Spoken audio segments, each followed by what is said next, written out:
નમસ્કાર મિત્રો, હું કેવલ ગરદરિયા, રાજકોટ વોર્ડ નંબર 11. આજે આપણે રાજકોટના સ્માર્ટ સિટી તરીકે જે ગણના થાય છે એવા એક વિસ્તારની વોર્ડ નંબર 11 એક વિસ્તારની આપણે ચર્ચા કરીએ.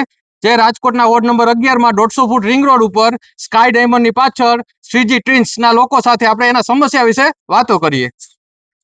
માસી, તમારું નામ શું? નિર્મળાબેન. તમને અહીં શું શું સમસ્યા થાય છે? અત્યારે તો તમને બધાને ધ્યાનમાં આવે છે કે રોડ કાચો છે, બરોબર છે. અને આ રોડ કાચો જ છે એટલું નથી, ચોમાસામાં તો એટલું પાણી ભરાયેલું હતું કે પગે ચાલીને અહીંથી રિંગ રોડ પર પહોંચવું એ પણ અઘરું હતું. અમે અમારા સોસાયટી અને આસપાસના ફ્લેટના રહીશોએ સાથે મળી ફંડ એકત્ર કરી અને એમાં પૂરી ત્યારે જ ચલાય એવું થયું હતું. પહેલી વાત રસ્તાની. બીજું, અત્યારે અમારે ભૂગર્ભ ગટરની વ્યવસ્થા નથી. આપણે જાણીએ છીએ કે રહેવા માટે આપણે પાણી અને પાણીનો નિકાલ, આ બે આપણી અગત્યની જરૂરિયાત છે. તો પાણી કોર્પોરેશનનો જ્યારે પ્રોવિઝનલ થાય અથવા તો અમે કઈ કે વહેલી તકે અહીં અમને નળ કનેક્શન આપે. આ બાજુ પાણીના પાઇપ ખાલી પડ્યા છે, ખબર નથી કે એમને કેમ રાખ્યા છે, એને ક્યારે ફિટિંગ કરવાના છે, ક્યારે અમારા ઘર સુધી પાણી આવશે એની અમને ખબર નથી. એટલે પહેલી જરૂરિયાત અમારી પાણીની પણ છે. તો જો પાણી આપશો તો અમે પાણી વેરો ભરવા તૈયાર જ છીએ, જેમ બીજા વેરા ભરીએ છીએ એમ. બરોબર. હવે એવી રીતે ભૂગર્ભ ગટર ફિટ થઈ ગઈ છે પણ કનેક્શન દેવાનું નથી. શા કારણથી અમે ઈ જાણવા માંગીએ છીએ કોર્પોરેશનના વોર્ડ નંબર 11 ના કોર્પોરેટરને. એની પાસેથી અમે આ જાણવા માંગીએ છીએ કે ભાઈ કનેક્શન શું કામે જોઈન્ટ નથી કરતા, ગટરનું, ડ્રેનેજનું ટૂંકમાં. ઓકે. રાજુ, તમારું નામ શું? મારું નામ રાજેશભાઈ આરદેસણા. હું શ્રીજી ટ્વિન્સમાં રહું છું.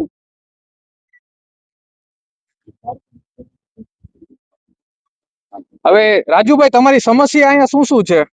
અમારી સમસ્યા ભૂગર્ભ ગટર, પાણીના કનેક્શન અને સ્ટ્રીટ લાઇટ.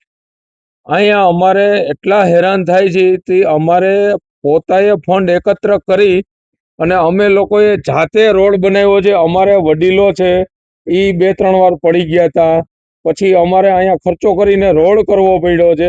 અમે અવારનવાર કોર્પોરેશનમાં 11 નંબરના વોર્ડમાં રજૂઆત કરતા કોઈ જાતનું સમાધાન નથી. કોઈ અહીંયા જોવા આવતું નથી. 11 નંબરના વોર્ડના કોર્પોરેટર બેન શ્રી, ભાનુબેન શ્રી, રૂપાલા સાહેબ શ્રી, કોઈએ અહીંયા ધ્યાન દેવું નથી. ઉપરથી ને રૂપાલા સાહેબે આદેશ નથી આપતા તમારે કાંઈ પ્રશ્ન નથી ને. અમે રૂપાલા સાહેબને હોશે જીતાડી અને અહીંયાથી મોકલા છે. અને બેનશ્રી પાસે ખાતું હતું તો બેનશ્રીને વિનંતી અમે એવું કહીએ છીએ કે બેનશ્રી, આપ હવે આવો અહીંયા, અને હવે તો તમે ફ્રી છો તો અહીંયા અમારા 11 નંબર વોર્ડના સમસ્યા જાણો, એક રાઉન્ડ મારો. તમે 5 વર્ષમાં એક જ વાર બેનશ્રી આવો છો. આજ તમને 20 વર્ષથી આ બેનશ્રી અમે તમને સપોર્ટમાં છીએ. અમારી સમસ્યાનું ખાલી પાણી, લાઇટ, ગટર, અમારે તમારું કાંઈ જોતું નથી. અમારો હક છે એ જોઈએ છે. મારા જ ઘરે, પોતાના ઘરે, મારે ઓનલાઈન મને ફાવતું નથી તો કોર્પોરેશનનો વેરો બાકી હતો, તો મારું ફ્લેટ નંબર B501 આવી અને મારા વાઈફને કીધું કે ભાઈ તમે કેમ હજી ભર્યો નથી. એટલે મારા વાઈફનો સીધો ફોન આવ્યો. મેં કીધું આ વેરો એક આપણે બાકી રહી ગયો છે. મેં અર્જન્ટલી આજની તારીખમાં જ મારો ભરેલો વેરો છે, આજે બપોરે મેં વેરો બીજા પાસેથી ઓનલાઈન ભરાયો છે.